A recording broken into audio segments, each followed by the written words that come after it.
un podcast de Cooperativa. Este es el podcast de El Primer Café, una presentación de cooperativapodcast.cl, otra forma de escuchar.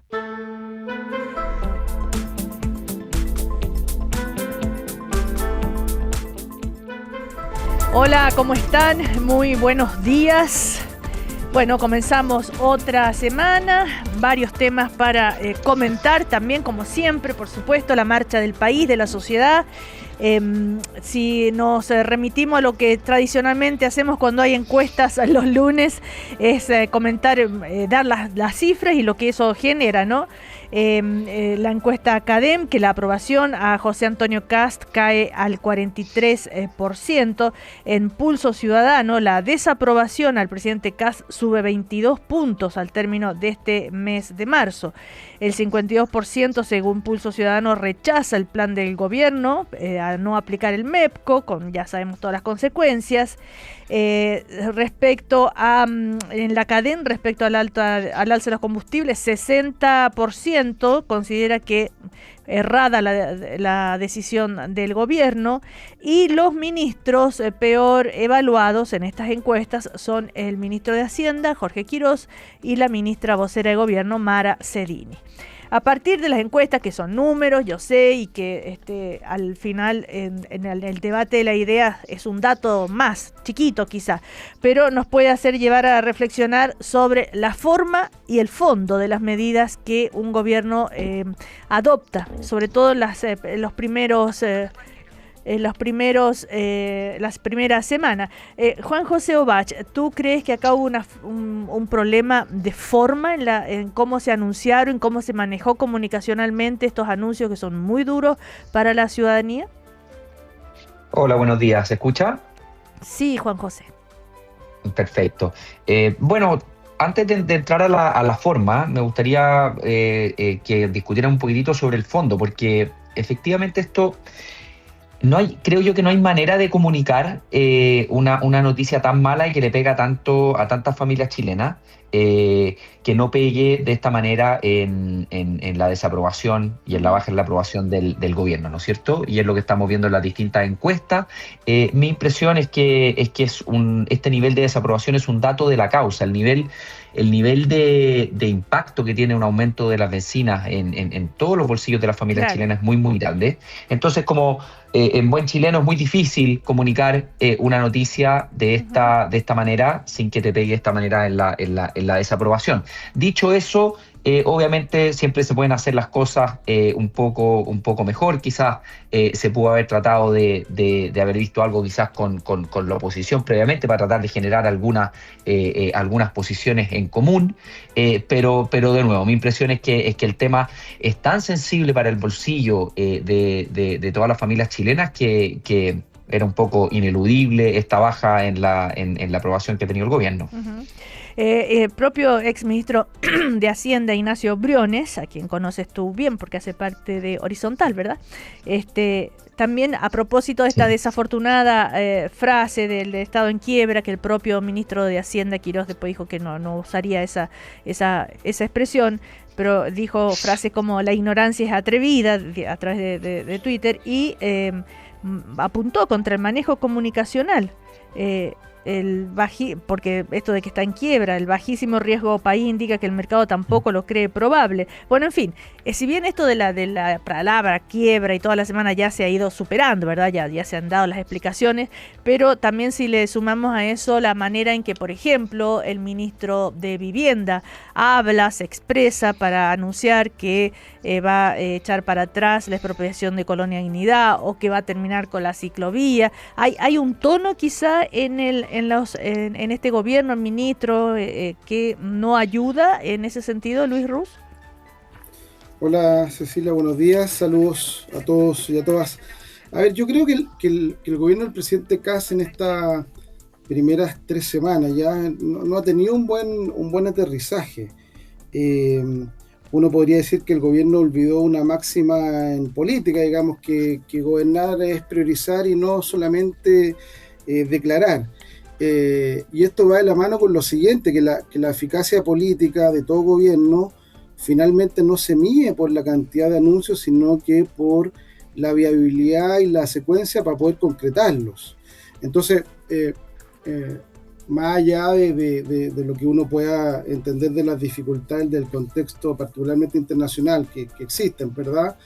Yo creo que el gobierno ha acumulado una serie de errores no forzados, los errores que van, a mi juicio, de ponderar mal el traspaso directo del alza del petróleo, pasando por vocería y por minutas que son así, erráticas, hasta, por ejemplo, polémicas que están instaladas en el Ministerio de Seguridad, un ministerio importante para la gestión del gobierno, a propósito de la salida de la subdirectora de inteligencia. Entonces, algo pasa en la motricidad fina del gobierno en este aterrizaje, que da cuenta finalmente que no se están viendo los resultados que el propio gobierno generó en la campaña, las expectativas por lo pronto.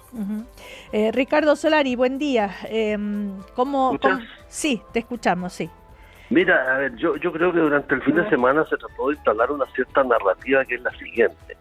El gobierno tomó esta decisión sobre la base de que tenía todos los antecedentes, tomó la mejor decisión y sabía que iba a tener un efecto en popularidad y sobre el control de la agenda. Yo creo que eso no es exacto. Yo creo que el gobierno cometió simplemente un error al no incluir en la decisión previa un diálogo sustantivo con la oposición, que había muchas otras opciones que poner sobre la mesa, de eso podemos hablar cuando les parezca, pero que ellos, digamos, en el fondo nunca pensaron que esto iba a tener este doble impacto. Primero, una caída en popularidad, que la popularidad en los gobiernos, y particularmente cuando estamos alejados de ciclos electorales, es muy importante porque propulsa, le da respaldo, digamos, a la capacidad de acción parlamentaria, en el Parlamento, a los gobiernos. Lo segundo es que introdujeron en la agenda un tema que no estaba al inicio del año, que es la inflación. Y la inflación es un tema sumamente relevante para la inmensa mayoría de las familias chilenas, y eso va a ser un tema de conversación que ya está detectado clarísimamente en todas las encuestas que hemos visto el fin de semana, y que obviamente era un tema que la administración anterior, a la cual han tratado de endosar de toda la responsabilidad, había dejado relativamente resuelto. Lo segundo que quiero decir en relación a esto mismo es que la otra narrativa que intenta instalar el gobierno, partiendo por el propio presidente, que dice, bueno, aquí hay que sacrificarse y dar la imagen de su propia familia en un contexto de dificultades económicas, eso es totalmente inexacto, porque en una familia somos más o menos todos iguales, pero en este país no somos todos iguales. Y una vez más, el que paga efectivamente el costo, el que va a pagar el costo de esta manera de proceder, de este final porque nosotros teníamos una lógica de estabilización de precios en relación al combustible instalado en 1991, y después de 35 años se desmonta este enfoque de la estabilización para dar paso a esto. Mire, páguenlo ustedes, que la población, con excepciones, hay unas mitigaciones por aquí y por allá, pague el costo de aquello. Y la estabilización se construyó precisamente, es un seguro que el país construyó para precisamente evitar, digamos, este tipo de shock tan severo que afectan no solo cuando alguien llena un estanque con combustible o con diésel, sino una cadena general de precios sobre las cuales funciona la economía chilena. Sí, pero el argumento del gobierno es que usar el MEPCO como se había hecho hasta ahora, significaba gastar un dinero que no hay, porque la caja estaba vacía, porque el déficit fiscal y porque no se puede... Pero eso se puede discutir cada uno de esos asuntos en su mérito, ¿ya? Lo que ocurre es lo siguiente: si tú te has impuesto reducir el presupuesto nacional en 3.000 millones de dólares, ya explicación y justificación que habría que discutir también en su propio mérito, todo esto te parece grandioso y monstruoso. Si tú llegas a la conclusión de que lo que tienes que hacer por definición para que la economía chilena funcione es reducir el gasto fiscal, todo te va a parecer siempre demasiado, pero los gobiernos funcionan en líneas largas de tiempo y hay muchos instrumentos para echar mano, y eso es lo que finalmente pretende una política de estabilización. No es simplemente que tú vivas en el corto plazo, porque efectivamente el país tiene unas situaciones fiscales, heredó el gobierno del presidente Piñera en medio de una crisis muy grande, unas limitaciones en materia de déficit fiscal, etcétera, que fueron digamos, avanzando y ordenándose, y había la posibilidad de haber recorrido, por tanto, un camino, a mi juicio, distinto. Pero se eligió uno precisamente porque te impusiste una restricción previa de reducir el gasto fiscal, aparte de la guerra, sin mirar el contexto internacional. Llegaste a esa conclusión y bueno, tienes de alguna manera que enfrentar así las consecuencias, y hoy día se está pagando popularidad. Eso es lo menos, y lo más grave es que los chilenos van a tener que pagarlo en la inflación y en el aumento del costo directo de los combustibles. Ahora, a ver, Claudio Arquero, buen día, ¿cómo estás? Buen día, Cecilia, ¿cómo están? Gusto saludarlos. Igualmente. Bueno, estabas escuchando, ¿no es cierto?, lo que estaban comentando tus contertulios sobre la situación, el estado de ánimo en la política en el país. Sí, a ver, yo creo que lo que ha ocurrido la semana pasada, principalmente la noticia respecto del MEP, ¿no?, las implicancias, las reacciones que ha tenido. A ver, yo creo que lo primero que hay que decir es que estamos ante razones externas, ¿verdad?, que presionan el precio de los combustibles y que nos encuentran con una estrechez de caja y con un objetivo además previo del gobierno, ¿no?, de reducir el presupuesto en diferentes ministerios.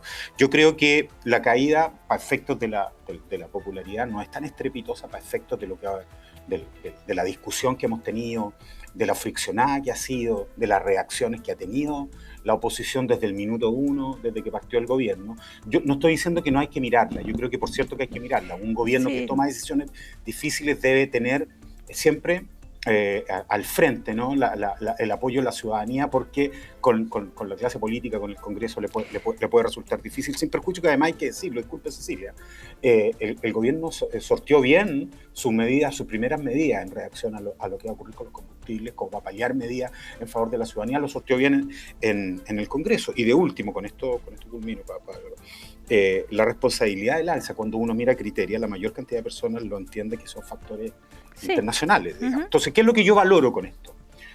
Para todos los efectos y todos los ripios que ha ocurrido durante la semana, yo creo que hay algo valorable aquí, que es que este gobierno toma decisiones difíciles en momentos de estrechez.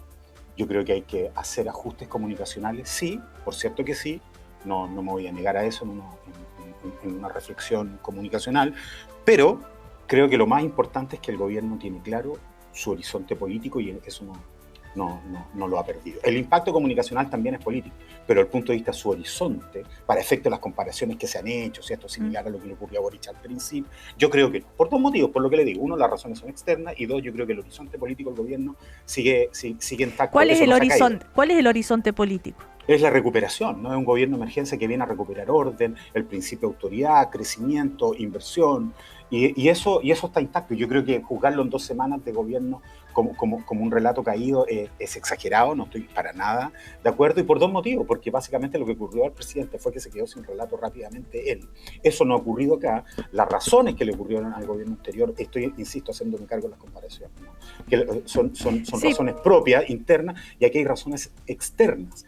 El horizonte político del gobierno sigue intacto, sorteó bien en el Congreso, la popularidad no cayó como uno lo esperaba, hay un contexto internacional, y de otro lado, insisto, yo creo que hay que valorar el hecho de tomar decisiones difíciles en momentos difíciles, cuando la economía nos dice que hay estreches. La voz de la tecnia, si usted quiere, nos dicen que hay estreches. Ya. Cecilia, ¿me permite? Sí, Luis Ru, por supuesto. Es que a partir de la misma reflexión de Claudio, uno también podría decir que precisamente por cultivar un estilo más bien confrontacional o negarse, digamos, a ciertas conversaciones más sustantivas, que lo confrontacional uno lo entiende que puede ser útil en campaña, pero a la hora de gobernar en el mediano plazo, eso más bien tiende a generar ánimo crispado o distancias para llegar a acuerdos. Entonces, en esto no es solamente el tono, que obviamente coincidimos ha sido duro, sino que también en la manera como se empiezan a dar las cosas en la conversación entre el gobierno, entre el oficialismo y la oposición.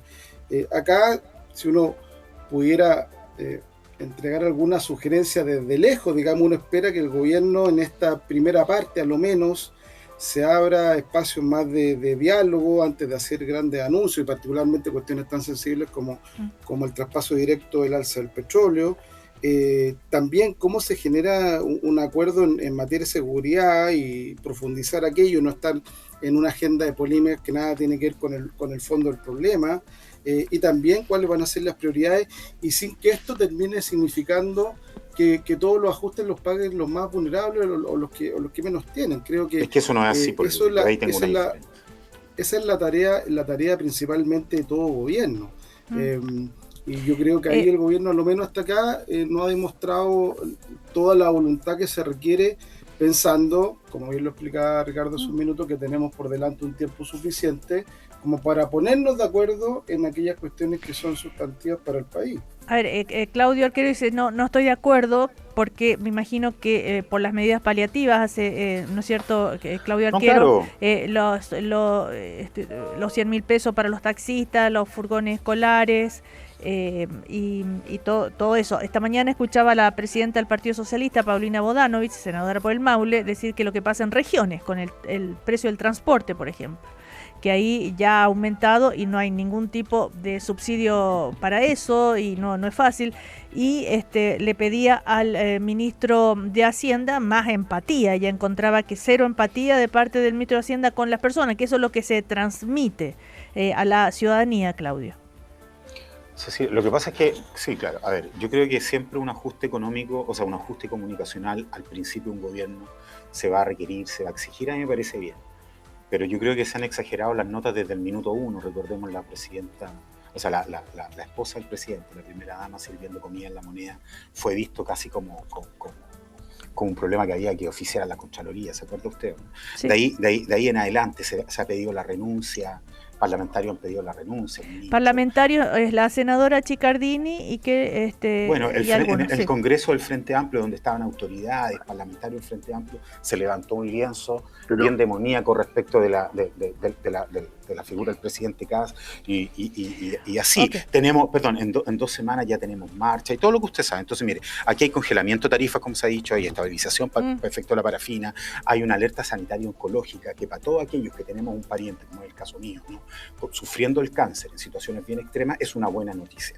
Es una buena noticia. Entonces yo creo que el tono de la oposición también, yo sé que la primera responsabilidad de quien gobierna, y para efecto de las medidas, pero el tono de la oposición también ha sido bastante duro. Insisto, o sea, al decir aquí no hay ninguna medida, aquí se está desprotegiendo a los más pobres, cuando se están congelando las tarifas de la locomoción colectiva, las diferentes medidas que usted mencionó, y como yo le digo, sí, para efecto de la alerta oncológica, un país que sufre cuestiones bastante terribles con sus parientes que esperan. Usted entiende que la definición en una situación de enfermedad oncológica, la oportunidad de una atención, de una cirugía, marca la vida o la muerte, y lo que ha hecho el gobierno es poner el énfasis ahí. Ayer la ministra de Desarrollo Social en una entrevista decía, vamos a poner el énfasis en nuestros niños, cuestión que también es tremendamente importante. Perdón, disculpe, el descuido de nuestros niños nos han llevado a situaciones como las que hemos vivido en Calama. Entonces yo creo que un momento va a llamar a poner un poco paño frío, ¿no? Ricardo, dado que nos están pidiendo llegar a poder vivir con besos. Ricardo Solari. Pero yo escucho a Claudio y la verdad es que leo al presidente, y el presidente dice, algo así como, no vamos a transar nuestro programa, vamos a seguir adelante. No, de hecho no vamos a trazar nuestro programa, dice, vamos a tomar decisiones difíciles. Pero algo bastante parecido ha dicho, y está hablando todo este tema del carácter, que a mí me parece bastante poco relevante, porque lo que importa es que los gobiernos sean buenos gobiernos, y que el presidente muestre carácter es un tema estrictamente biográfico, ¿no? A mí lo esencial es que se hagan las cosas que se prometieron en una campaña, y ahí yo iría, Claudio, que para que no tengan doble rasero, tienen que admitir que por lo menos la ministra de Seguridad ha hecho 2 cosas que a mi juicio son totalmente contradictorias con la idea del gobierno porque se había proyectado en la campaña. Primero, abusos de poder, ¿ya?, que están en noticias totalmente en desarrollo, es decir, alterar los altos mandos de una policía, ¿ya?, un proceso súper reglado y que tiene unas atribuciones consagradas en la Constitución del Presidente de la República, y luego ir al Parlamento a reducir los gastos operacionales de las policías, cuando el gran énfasis, y yo diría que el gran tema de la campaña del presidente fue la seguridad. Bueno, ahí se estableció un tipo de dispositivo, de modo de ejercer el gobierno, que para los que somos de oposición estamos absolutamente obligados a ponerlo sobre la mesa, es decir, un abuso de poder de ese tamaño, ¿ya? O sea, alterar los mandos de la policía sin ninguna justificación, solo por algún tipo de conflicto personal, me parece gravísimo y estamos obligados a ponerlo sobre la marcha. Ahora, el tono hay que hacerlo con respeto, hay que rechazar la violencia en el espacio que se ejerza, pero nosotros tenemos la obligación de decir las cosas que tenemos que decir. Nosotros no podemos callar frente a cuestiones de esa grave, y que lo del MEPCO podría haberse hecho de otra manera. Oye, hay mucha gente que piensa como yo y que no son personeros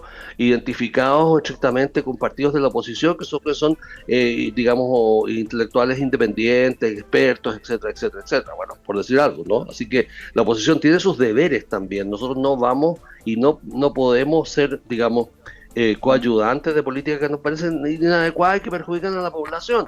Ya la confusión sobre la prioridad de seguridad, primero, y dos, esto de que nuevamente la inflación vuelve a los hogares del país cuando tuvimos el último mes una inflación, una OF que creció 0%. Es un cambio grande. A propósito del recorte en seguridad, va a disminuir un 64% el presupuesto de las policías en el plan contra el crimen organizado.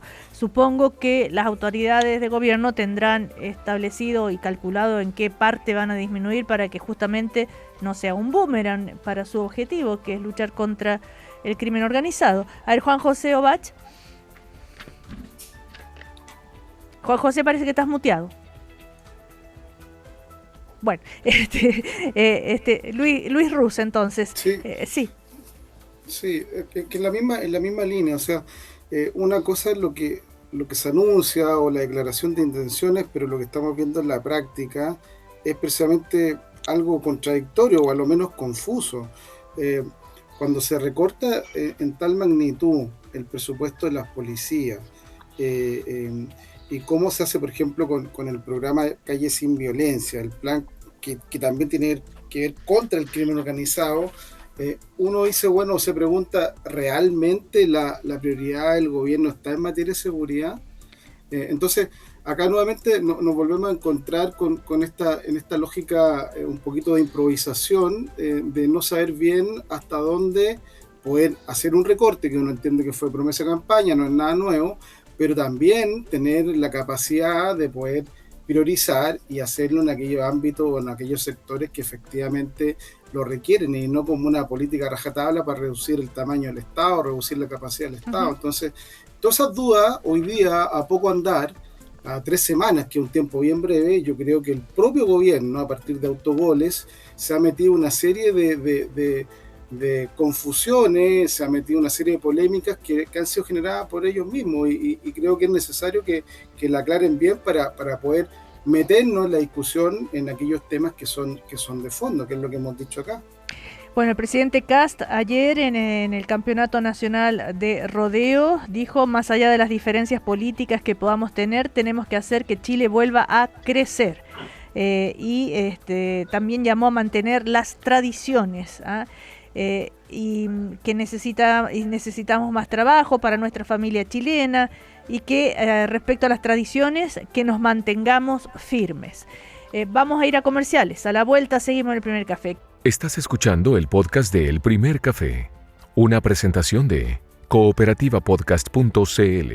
Seguimos en El Primer Café de hoy con Juan José Obach de Horizontal, Centro de Pensamiento de la Derecha Liberal, con Luis Ruz de la Democracia Cristiana, del Centro de Pensamiento, Democracia y Comunidad, con Claudio Arquero de la Fundación Jaime Guzmán, que es el Centro de Pensamiento del Gremialismo, Ricardo Solari, presidente del directorio del Instituto Igualdad, Centro de Pensamiento del Partido Socialista.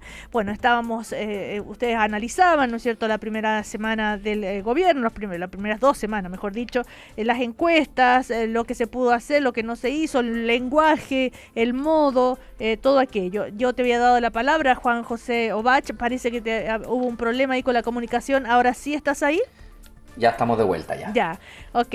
Bueno, habías escuchado todo lo que se estaba conversando. Yo quería agregar algo más a propósito de el tono, ¿no es cierto? Hernán Larraín Mate, que también es investigador de Horizontal, expresidente de Bópoli, decía ayer que la administración de José Antonio Kast ha caminado entre 2 identidades, el diálogo y la confrontación.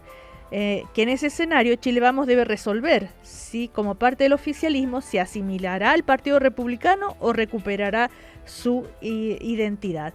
¿Qué opinas tú sobre estos dos caminos que según Hernán Larraín Mate se estaría tomando en el gobierno?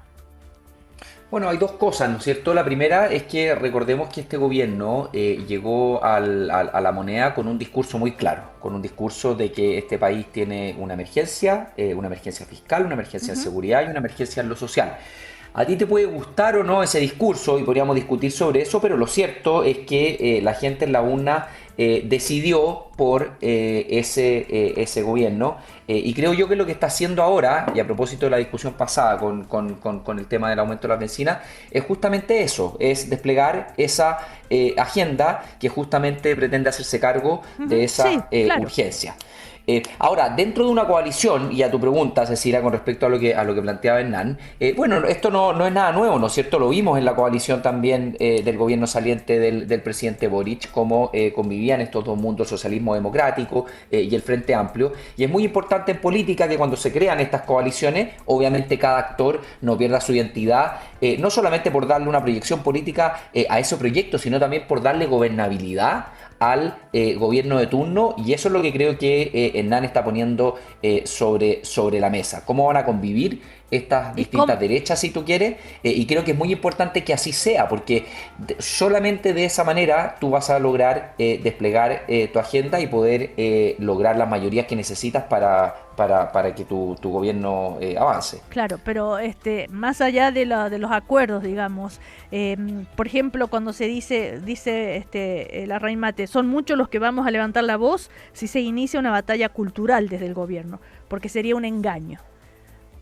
O sea, hay marca diferencias, ¿no es cierto?, bastante claras entre una derecha liberal como ustedes y lo que representa José Antonio Kast.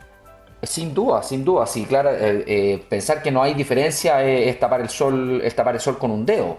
Ahora, lo que creo yo, lo importante es centrarse en cuál es el proyecto del gobierno de turno, y eso a todas luces ha estado en torno a dos ejes, que es reactivación económica y seguridad. Obviamente tú tienes que manejar las crisis y en gran parte los gobiernos de los últimos años se han dedicado más a administrar crisis que a poder desplegar su agenda. Entonces, un poco dado que estamos en crisis en varios frentes, y este tema de la inflación solo lo va a aumentar en el tema económico, es de esperar que el gobierno centre todo su esfuerzo ahí y no entremos quizás en discusiones ideológicas que más lo que nos van a entrampar, que nos van a ayudar a salir de los desafíos que tenemos hoy en día. ¿Por qué las discusiones ideológicas entrampan? Cuando tú tienes crisis de esta magnitud, por ejemplo, que la inflación inmediatamente va a pasar de un 3% a un 4%, que las bencinas aumentan en un 30%, tienes que desplegar un set de baterías, tienes que lograr acuerdos políticos. Entonces yo creo que también hay momentos políticos para cada agenda, y si la gente ve que se están discutiendo temas que están totalmente desanclados de cuáles son las urgencias hoy día. Recordemos, por ejemplo, que hay más de 3 millones de listas de personas en listas de espera esperando una intervención quirúrgica. Entonces yo creo que si efectivamente, más que entrampar, te pueden desacoplar de las necesidades que hoy en día tiene la gente, y eso es muy importante para un gobierno y para el desarrollo del país. Ahora, ¿Cecilia? ¿Sí, Luis Ruz? Sí, que a propósito de lo que explica Juan José y en esa línea, pero lo que sucede, Juan José, es que es el propio gobierno el que está llevando también a una discusión como lo alerta Larraín, elementos identitarios, porque finalmente la alocución que hace el presidente Kast en la Medialuna en Rancagua, y a propósito de una idea de sociedad y las tradiciones, eso obviamente es poner el foco de la discusión, ese tipo de cuestiones.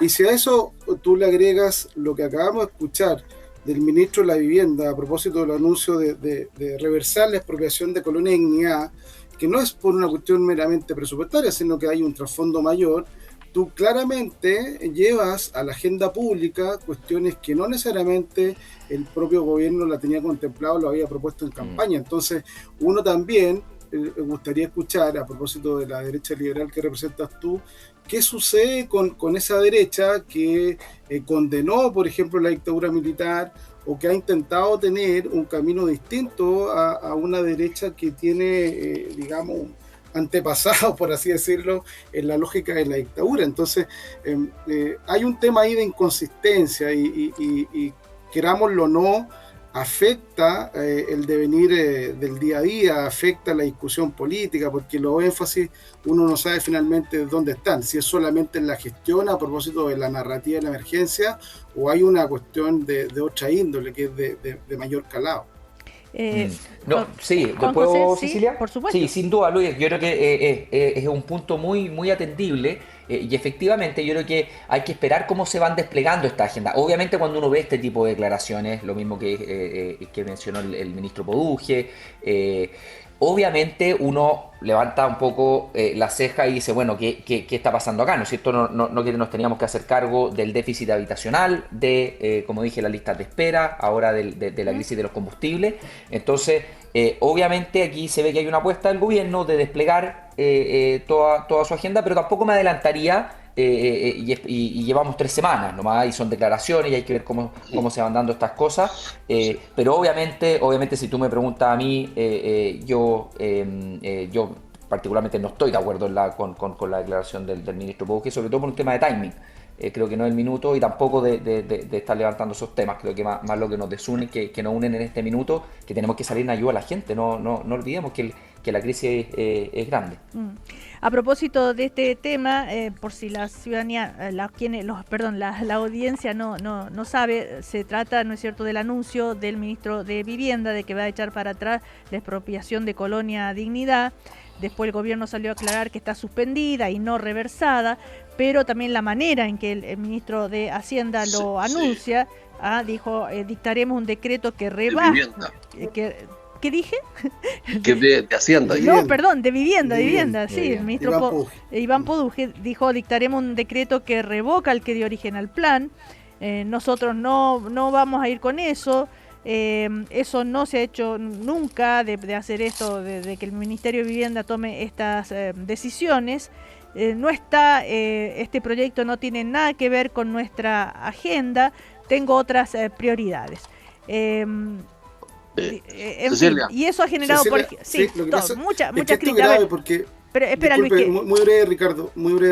Lo que pasa es que los países también avanzan en función de ciertos acuerdos de cómo se entiende la vida en sociedad, ¿verdad? Y esto que estamos viendo a propósito de Colonia Dignidad tiene la siguiente gravedad. Fue un lugar donde hubo tortura, asesinatos y hasta el día de hoy desconocemos a muchas personas que estuvieron en ese centro, que fueron desaparecidas literalmente, y por lo tanto traer de esta manera, de esta forma la discusión es muy grave. Fue recién en el gobierno del presidente Elwin que logró, junto con el subsecretario Interior Belisario Velasco, poder intervenir este centro que había prácticamente un estado dentro de otro estado, como recordó Belisario Velasco en su minuto. Entonces por eso yo lo pongo a propósito de ciertas contradicciones que son vitales en un gobierno que al parecer había puesto el foco en otra cosa, pero está cayendo rápidamente en este tipo de materias que son sumamente discutibles y condenables. A ver, Ricardo Solari. Sí, mira, yo sobre el tema que estamos conversando, quisiera decir que el problema del ministro Poduje no es solo el tono, que es bastante, digamos, confrontacional. Él no ha salido nunca un personaje confrontacional. Es absurdo que un ministro que ya está nombrado, que tiene una cartera súper exigente, se mantenga en ese clima y no intente entender ningún lazo ni tenga ninguna énfasis discursivo constructivo. Lo de él es simplemente estar siempre en polémica, ¿no? Pero lo que pasa con él te voy a dar 2 ejemplos. El primero, él considera que es fungible Colonia Dignidad, que es un sitio de memoria donde ya se describió la gravedad de lo que allí ocurrió, porque ese ha sido siempre un campo de disputa entre la derecha pinochetista y el resto de quienes en Chile creemos, que vamos más allá, lejos de la izquierda, que los derechos humanos son patrimonio de la nación, ¿ya? Este ha sido un campo de disputa porque fue un lugar donde ocurrieron muchos crímenes, pero por otro lado había una cierta derecha que lo consideraba una especie como de lugar de, digamos, de inspiración, ¿ya?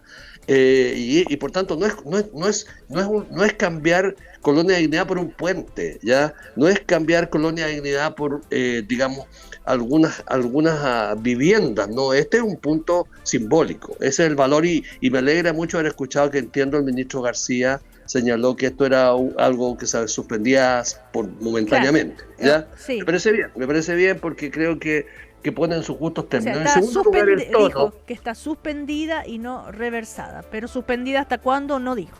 No sé, pero es otro tono, es otra conversación, ¿ya? Y entiende probablemente García, que ha sido parlamentario activo desde 1990, el significado que esto tiene. Y lo segundo, cuando se suspende la ciclovía, no sé si los auditores saben, tomó el mismo Produje la decisión de suspender un proyecto de ciclovía, que es la reorganización de la Alameda, que es el eje central de la ciudad de Santiago, ¿ya? Pero cuando esto se hace, digamos, ahí también nuevamente concurre con una verbalidad totalmente impropia. Dice, le suspendo la ciclovía a Orrego, al gobernador Orrego. La ciclovía no es del gobernador Orrego, es de la región metropolitana, es respaldada por el CORE, fue apoyada por una cantidad muy grande de alcaldes en la transformación urbana, que es una mejora de calidad de vida de mucha gente, ¿ya? Que se concluía con el cierre hacia la zona poniente de la ciudad de Santiago, que es donde vive la gente más humilde, una parte de la gente más humilde de la ciudad, integrando una ciclovía, ¿ya? Y eso es lo que se suspende, o sea, se ratifica en los dichos de... Pues, hay dos problemas aquí. Primero, se personaliza con el objeto de iniciar una confrontación con el gobernador regional, que defiende un proyecto que es un proyecto de la ciudad, que es apoyado incluso por alcaldes de derecha, es apoyado por alcaldes de derecha. Y en segundo lugar, nuevamente se impone la inequidad territorial en la ciudad, ¿ya? Y eso, a mi juicio, me parece también muy inadecuado, porque siempre, al igual que con los combustibles, los que pagan son los mismos, ¿ya? Son los que menos tienen. Para ellos no va a haber ciclovía. Para el resto, para nosotros, los que vivimos en el sur oriente de Santiago, estamos rodeados de estupendas ciclovías, pero para los de la zona poniente no hay ciclovía. Entonces, yo tengo la impresión de que hay aquí instalado en algunos, a ninguno de mis panelistas le atribuyo ningún tipo de intención, un cierto discurso que menciona, digamos, confrontación con una cierta idea de que al final aquí, digamos, los grupos de interés objetivos de la acción de gobierno son los mismos, ¿ya? Y ahí entonces se insiste nuevamente en la baja de impuestos para las empresas y un conjunto de otros beneficios tributarios que habrá que ver cómo se discute en el Parlamento. Pero creo que hay un enfoque, hay una lógica, hay una manera de actuar que está en curso. No es la única del gobierno, hay otras narrativas, hay otros relatos, hay otra gente haciendo otras cosas distintas, pero que por lo menos a nosotros, digamos, que tenemos unos ciertos deberes en la lógica democrática, nos parecen preocupantes. A ver, Claudio Arquero, que hace rato que no habla. A ver, Cecilia, yo creo que es distinto hablar de un lenguaje confrontacional a generar un impacto, a generar reacciones, a generar molestias, enojos y sospechas cuando las decisiones son difíciles. Yo creo que esa es la tensión hoy día. Yo me tiendo a quedar de que un gobierno que toma decisiones difíciles ante una estrechez fiscal va a generar reacciones y siempre hay gente que se sienta más bien defraudada o postergada para efecto de las decisiones. Yo creo que ante lo que estamos es eso. Y yo creo que por eso el presidente ha hecho énfasis en su carácter, que a diferencia de lo que creía Ricardo delante, yo me atrevo a decirlo también, o sea, me permito decirlo ahora, no es un tema meramente de biografía íntima, es también pública. Muchas veces se ha destacado, creo que incluso en este panel o en diferentes de esta radio que yo escucho todos los días, el carácter que tuvo el presidente Lagos para decir que no a Estados Unidos ante la invasión en el Golfo, ¿se acuerdan o no? Entonces el carácter tiene una connotación pública y frente a situaciones de estrechez hay que tenerlo. Yo quiero decir algo, para concluir mi reflexión. El mensaje de emergencia ganó con un 58%. El gobierno lleva 2 semanas. Yo creo que hay que dar un espacio más. La oposición ha tenido un tono duro. Hace un rato Luis dijo aquí, ¿no? Que básicamente lo de Colonia Dignidad, el suspenderlo no era una cuestión de recorte, él no lo entendía así. Decía que tenía otro trasfondo. Eso es suponer intencionalidad. se fija que estamos yendo un poco más allá, ¿no? Aquí, respecto de lo que ocurrió con la ministra de Seguridad, hay que dejar que las instituciones funcionen. Todavía no declara el director de la Policía de Investigaciones y ya hemos escuchado hablar de que hay claramente un abuso. Puede que lo sea, pero el adelantarnos nos habla de un tono y de una fricción que no viene precisamente del gobierno. Yo creo que para efectos, para todos los... De hecho, con esto termino, ¿no? El Partido Republicano ha estado tremendamente... ha estado callado, ¿no? Yo aquí lo que trato lo que yo rescataría en esto, Cecilia, es que hay límites y hay escasez, hay estrechez fiscal, y frente a eso, bueno, o es la ciclovía, o es Colonia de Dignidad, o resolvemos problemas urgentes de tomas, de gente que lleva años esperando, en fin. Ricardo decía hace un rato, es mucha gente la que va a quedar sin acceso a la ciclovía. Yo me hago la pregunta, lo digo en esto porque no lo sé. Yo ayer escuchaba al ministro de Vivienda decir que era un porcentaje mínimo, 2-3% mínimo, de la gente que realmente viajaba en ciclovía desde las comunas más necesitadas hacia arriba. Esas cosas, por ejemplo, despejémoslas antes de decirlo. Yo en la realidad no tengo claro, escuché al ministro de Vivienda y me quedo con eso. Entonces, pero, el tono una vez más yo solo digo lo de fricción. Tú dijiste que era mucha gente la que se iba a quedar ahí, ¿cierto? Eso yo al menos escuché yo. No, yo dije que él había atribuido que esta era una ciclovía del gobernador Orrego, sí. ¿Ya? No que era un proyecto, que en el fondo era un proyecto que él quería. A ver, momento. Yo voy a decir la frase, que existe cierta apropiación del gobernador que es simbólica como parte de su legado. Fue una de las frases que dijo respecto a esta ciclovía. Esa no fue la que yo leía, yo leí otra. Sí, hay varias, sí. ¿Cuál leíste tú? No, que decía que la ciclovía era del gobernador Orrego. Sí. Bueno, le tocó ser gobernador de la región metropolitana y ahí está la Alameda. Está bien, pero hay momentos en que hay que decidir y sobre eso o sea, el gobierno ha tratado de instalar su eje de emergencia, que insisto, por favor, fue el eje con el que ganó, digamos, y es el eje que hoy día además se está atacando. Claro, digo, pero, legítimamente, Claudio, discutiendo, friccionando, poniendo dimensión. Entonces, perdón, una pregunta, sí. Pero ¿no será porque nunca aclararon bien dónde iban a hacer los recortes, los famosos 6.000 millones de dólares, y que no la ciudadanía no conocía dónde se iba a aplicar esos recortes? No, perdón, que si los recortes hubiese pedido un 3% en los diferentes No, pero ministerios. antes, te digo, en campaña, para haber ganado... No, pero ganó... No, Cecilia, no, voy a decir que la gente votó finalmente por ignorancia. La gente lo que entendió, el mensaje fue claro. Aquí estamos... Sí, está bien, pero yo estoy diciendo lo que yo puedo creer que la gente puede entender, no le estoy atribuyendo nada. Un mensaje de emergencia calmo. Sí, la gente entiende que estamos ante un problema de estrechez fiscal, la gente entiende además que la situación de la benzina responde principalmente, al menos, insisto, estoy hablando de la criteria ayer, sí, a una situación externa. La gente entiende que tenemos un problema de principio de autoridad, y yo creo que ese es el principal motivo por el cual gana el presidente Kast. Voy a poner orden y en fin, ¿no? Seguridad, economía, migración, necesitamos inversión. Y ese discurso hay que dejar que se despliegue. Cuando usted tiene una estrechez fiscal, si usted va a poner una ciclovía, nos dice el ministro, esto es lo que nos ha dicho el ministro, entre poner una ciclovía y resolver problemas de gente que lleva años esperando una vivienda, de gente que hoy día, ante un eventual terremoto, Chile es un país de terremotos, se les podría, sus casas tienen riesgo sísmico, yo le hago la pregunta a la ciudadanía, porque yo imagino que aquí no nos vamos a poner de acuerdo. ¿Qué es más urgente, no? ¿Qué es más urgente? Oye, yo no voy a negar, Ricardo, con esto termino. Yo no voy a negar el valor simbólico que tiene Colonia de Dignidad. Esto no tiene que ver con el pinochetismo. Lo que hizo Colchester fueron cosas que trascendían a razones políticas y que son terribles. Pero desde el punto de vista del gasto que nos vamos a llevar y el efecto que va a tener el gasto para las urgencias ciudadanas, yo creo que al menos hay que escuchar al gobierno discutirlo, pero atribuirle una intencionalidad de pinochetismo, de que hay otras razones, es también apresurarnos y friccionar la cuestión. Cuando lo que ustedes le están discutiendo al gobierno es un tono confrontacional, lo que yo escucho de vuelta no colabora mucho. Ahora, lo que decía Claudio Orrego respecto a la ciclovía, que significa el 0,09% del presupuesto, o sea, algo muy bajo, y que con eso no se va a poder estar construyendo tantas casas. Entonces, tal vez sí, la gente esperaba, ¿no es cierto?, que se arreglen las finanzas, no sé, pero sobre todo seguridad, listas de espera, ¿no es cierto?, y orden público, y el crecimiento. Tal vez a eso me refería, Claudio, la manera en que, por eso el cuidado para anunciar las medidas, pueden caer así como balde de agua fría.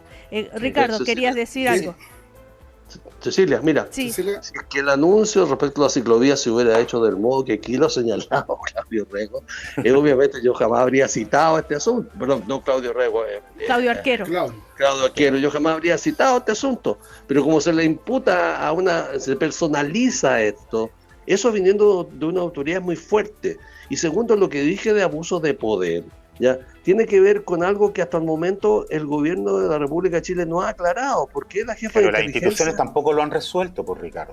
Pero ya en un país donde el tema de la seguridad es la principal prioridad ciudadana, la alteración de los mandos de la policía civil sin explicación ninguna de la opinión pública es muy grave, ¿ya?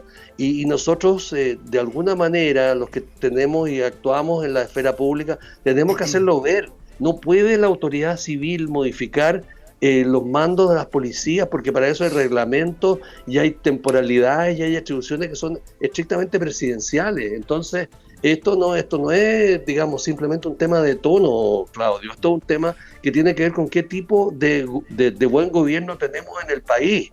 Y ahí eso es lo que yo estoy discutiendo. Y además me preocupa mucho el hecho que se le ponga la presión al director del servicio y se ponga un servicio que es clave en la lucha por la mayor seguridad, en una tensión y en una complejidad que es muy, muy re grande, porque al final él va a tener que asumir una responsabilidad por algo que él no inspiró. Y eso me parece grave. Me tengo que ir a comerciales. A la vuelta ya el último bloque y el resto de las opiniones de ustedes. Ya volvemos.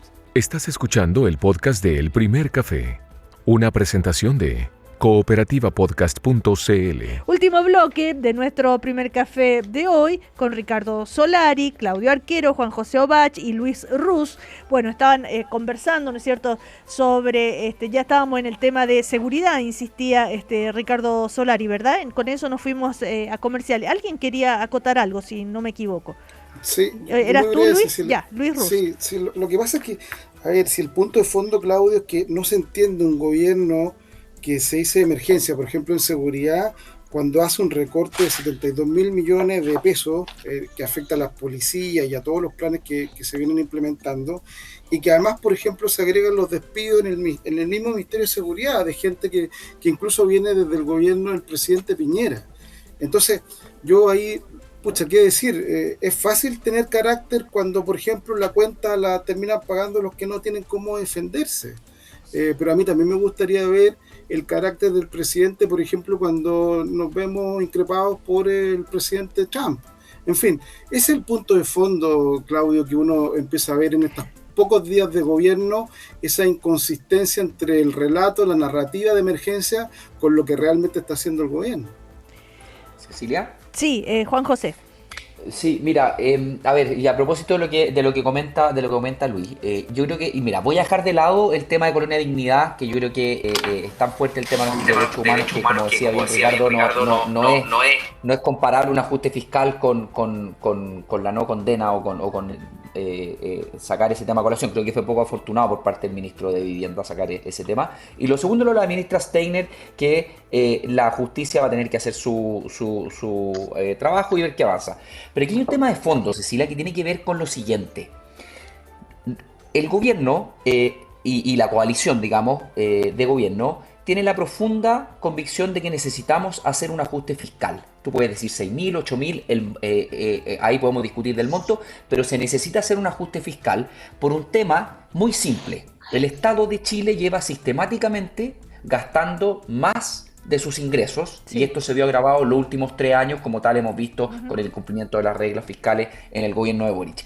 Entonces, toda la agenda del gobierno va a estar teñida por esta necesidad, y el gobierno ha dado sus primeros pasos de manera muy audaz, creo yo, y muy decidida en su retórica, y ha tratado de ir a buscar dónde están esos recortes. Entonces, la pregunta que yo le hago a la oposición es: ¿qué oposición vamos a tener?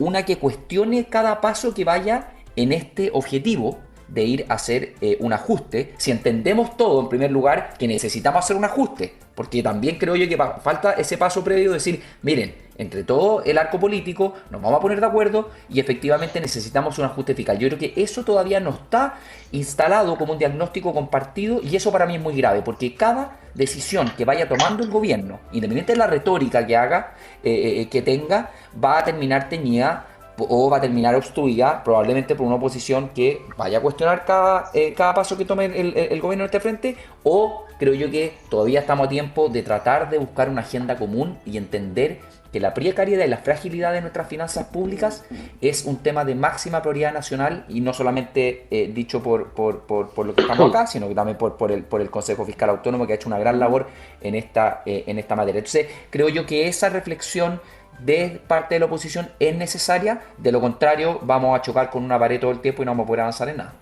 A propósito, Juan José, perdón, sí, es que yo puedo estar de acuerdo con el planteamiento que hace Juan José, pero el punto que en un gobierno presidencialista como el nuestro, el que pone la música es precisamente el presidente.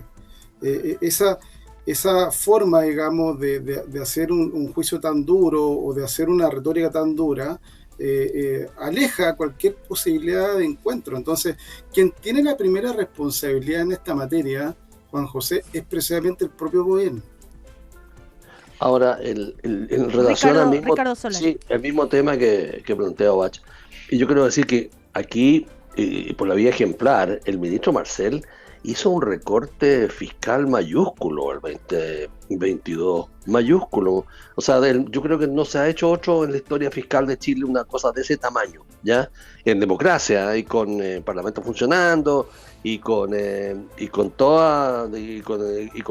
plena legalidad se redujo el presupuesto muy significativamente, en torno al 20%.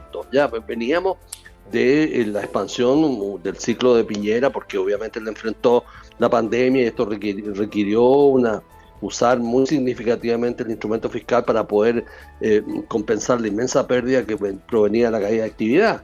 O sea, aquí digamos, nosotros como coaliciones históricamente en Chile ya hemos tenido una preocupación por los equilibrios fiscales. Ahora, ¿qué ocurre? Ocurre que ha habido una dinámica de bajo crecimiento, a mi juicio, que determina que los ingresos fiscales no fluyan del modo que correspondía fluir, ¿ya? Y eventualmente algunos de los cambios legales tributarios que se hicieron no rindieron lo que se estimaba que iban a rendir, y eso estoy en condiciones de reconocerlo sin ningún problema, ¿ya?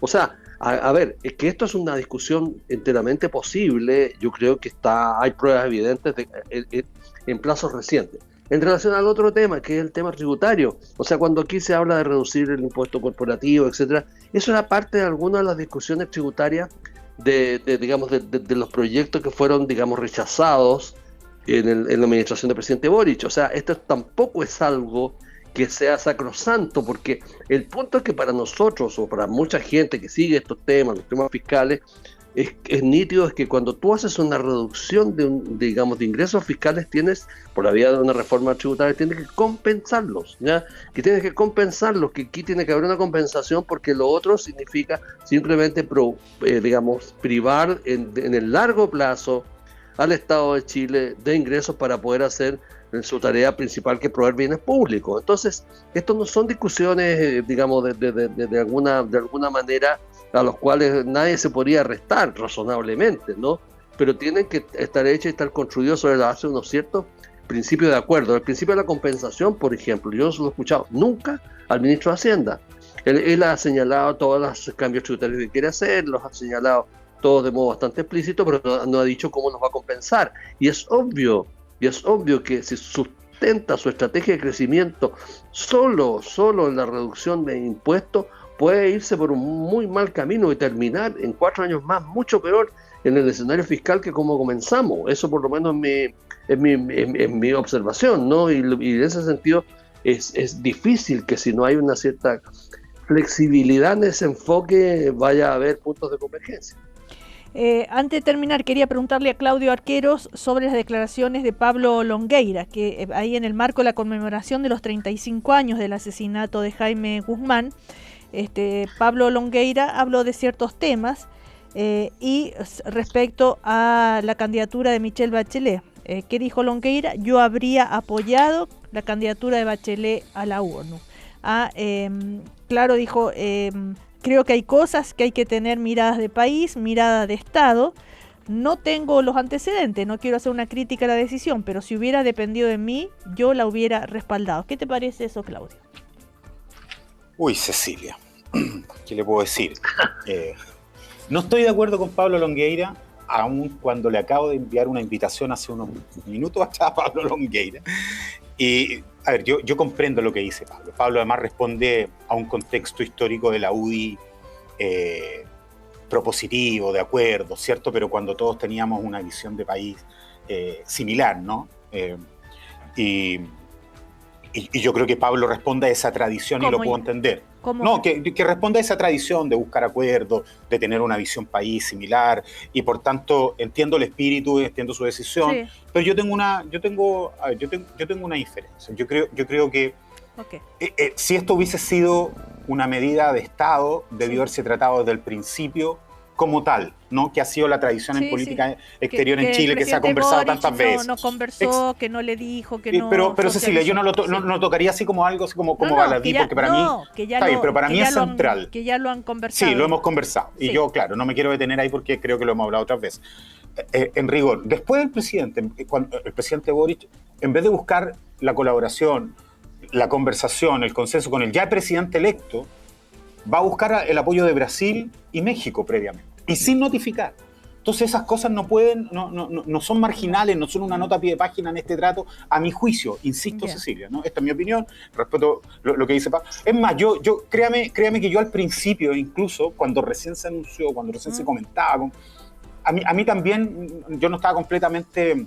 No tenía una opinión cerrada y me parecía en principio que, siendo nuestra primera presidenta mujer, con la experiencia, también valía la pena, ¿no? Por supuesto, pero la forma en que se hizo, la forma en que se ha tratado hasta ahora, ¿no? El presidente Lula tampoco vino el cambio de mando. Yo creo que el que hoy día siga apoyándola y fueron los primeros en apoyarla, discúlpeme, voy a decirlo así, ¿no?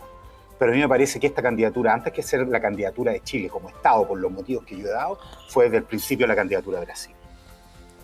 El otro día, el viernes pasado, Bettina Hortz de Libertad y Desarrollo decía muy transparentada su pensamiento y decía que ella entendía, entre otras razones, que como José Antonio Kast, si no está de acuerdo de que una persona como Bachelet gobierne Chile, va a estar de acuerdo con que sea secretaria general de Naciones Unidas.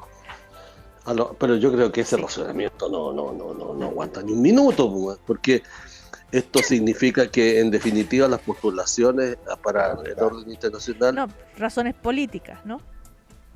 Pero me parece totalmente pintoresco ese juicio, porque ¿qué es lo que pasa? Significa que todos los que cumplen funciones en los órganos multilaterales tienen, por tanto, que ser, digamos, parte de una agenda partidista interna en un país, ¿ya?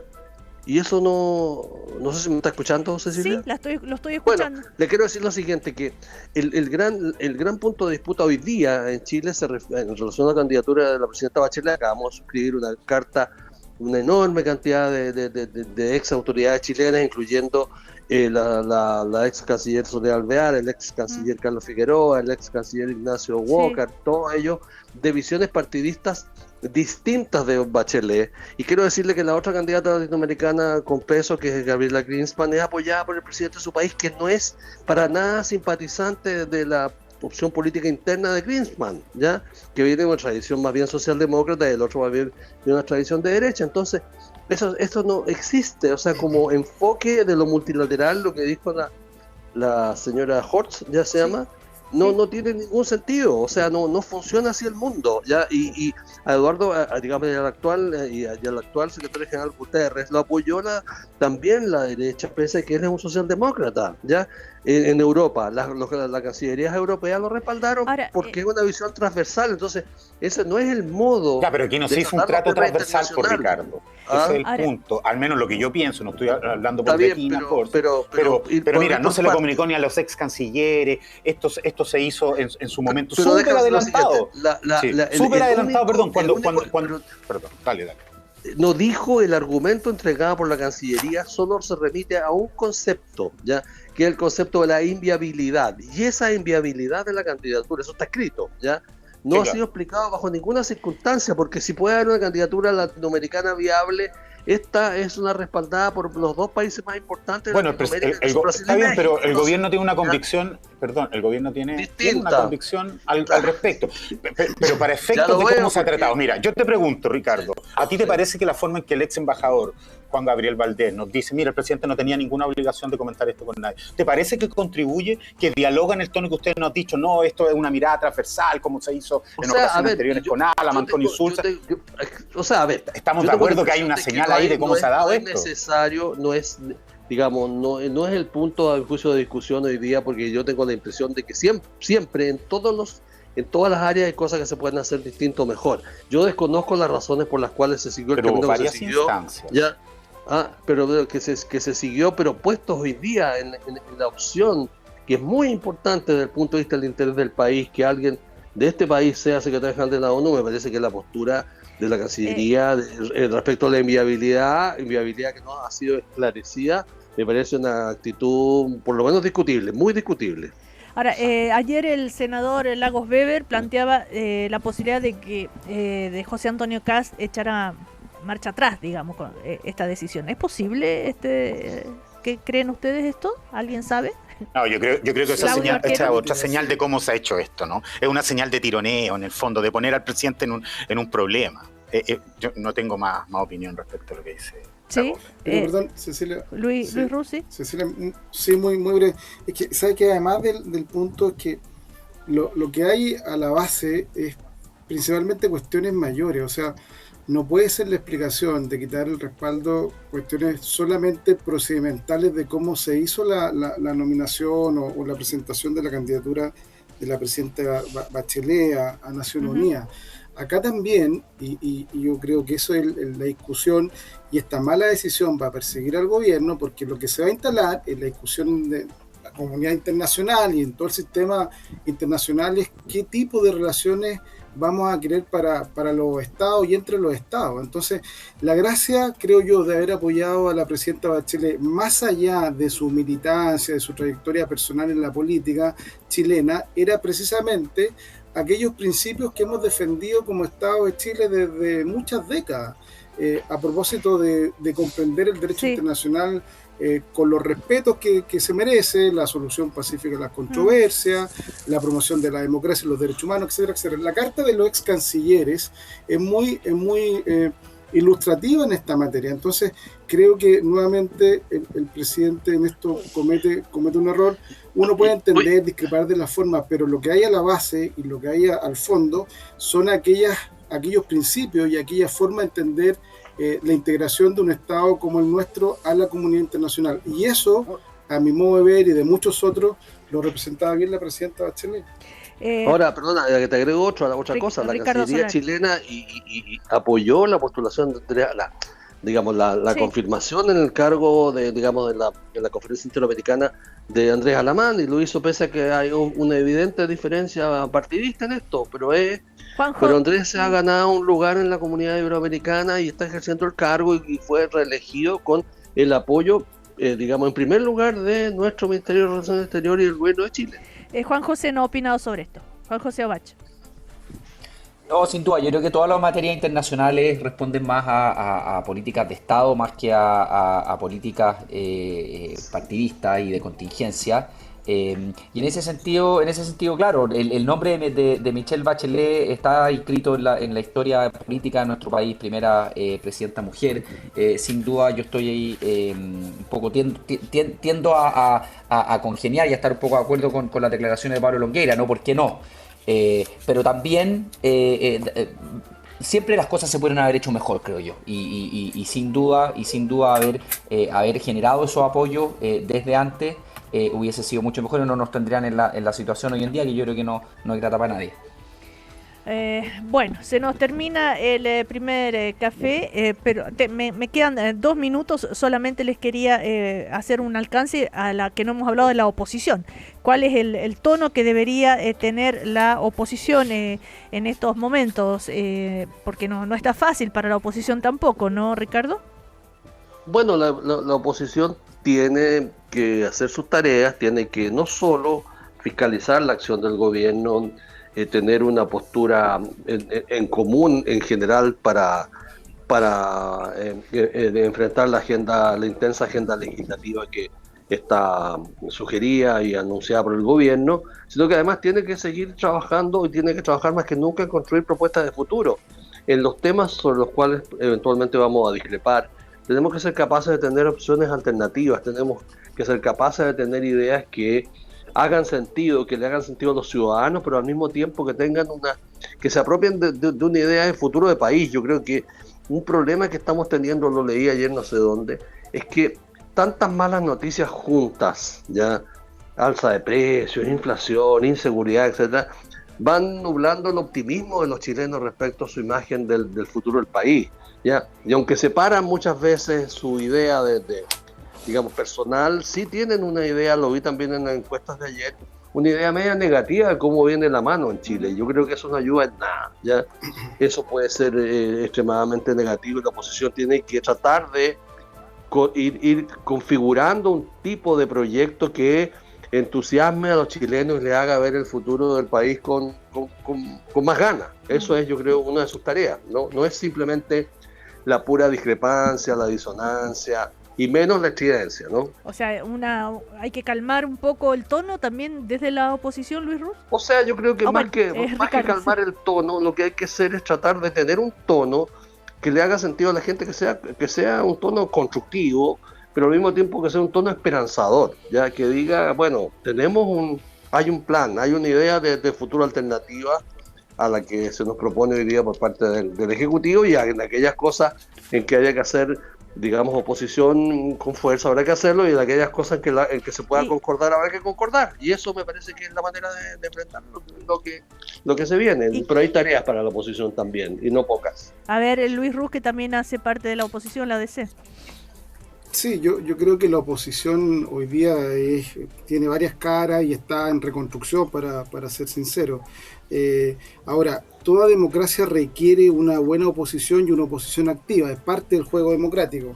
Y acá yo creo que la tarea de aquellos partidos, en principio que no hemos declarado opositores al actual gobierno, son tres cuestiones. Además de controlar, ¿verdad?, el ejercicio del Ejecutivo, es también proponer alternativas y propuestas que se vayan dando en la agenda pública, y también representar aquellos sectores o aquellas miradas que van quedando a un lado de la agenda del actual gobierno. Creo que son tareas bien concretas y cada partido tiene que hacer su trabajo, y luego en aquellos temas que haya coincidencia, obviamente habrá voluntad para dialogar y conversar en los partidos que están en la oposición. Pero si uno tuviera que definir hoy día la oposición, estamos en un proceso de reconstrucción a partir de las posiciones de cada partido. Esa es mi impresión. Mañana la Archi entrevista al presidente José Antonio Kast a partir de las 8 de la mañana, ¿no es cierto? La Asociación de Radiodifusores de Chile, todas las radios juntas, ¿verdad? ¿Qué le preguntarían ustedes al presidente Kast? A ver, Claudio Arquero, ¿se te ocurre algo? No. Creo que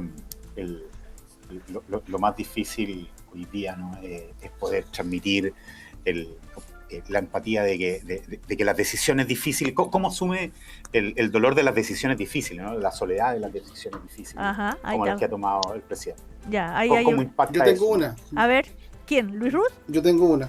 ¿Por qué reducir 72.000 millones en el presupuesto de la policía en seguridad cuando es una de las tareas urgentes que declaró este gobierno? Anotada. Y que compartimos todos. Ya van dos anotadas. ¿Quién? ¿Juan José Obach? No, quizás le preguntaría de cómo ve el balance entre desplegar su agenda inicial y manejar crisis. Yo creo que quedó muy de manifiesto con el alza de los combustibles que muchas veces los gobiernos están más preocupados de administrar crisis que poder desplegar su agenda. Ajá, ya van tres. Ricardo Solari, estoy tomando yo diría, nota. ¿cuándo va a ser la primera evaluación del personal que se nombró para el gabinete y los equipos principales de su gobierno? Porque hay que poner siempre un punto de evaluación para ver quiénes son competentes, quiénes no son tan competentes, porque en buena medida los gobiernos dependen de eso, dependen de esa digamos, de la autoridad de segunda línea, de primera y segunda línea, para poder llevar adelante sus agendas. Y si esas autoridades no son competentes o no contribuyen, la cosa no funciona. Bueno, ahí está. Le agradezco a la contribución a Ricardo Solari, Claudio Arqueros, Luis Ruz y Juan José Obach. Que tengan una buena jornada. Chao, hasta la próxima. Muchas gracias, Cecilia. Muchas gracias. Buena semana. Chao. Aquí termina el podcast de El Primer Café. Lo escuchas en vivo de lunes a viernes desde las 9 de la mañana y todos los días en cooperativapodcast.cl.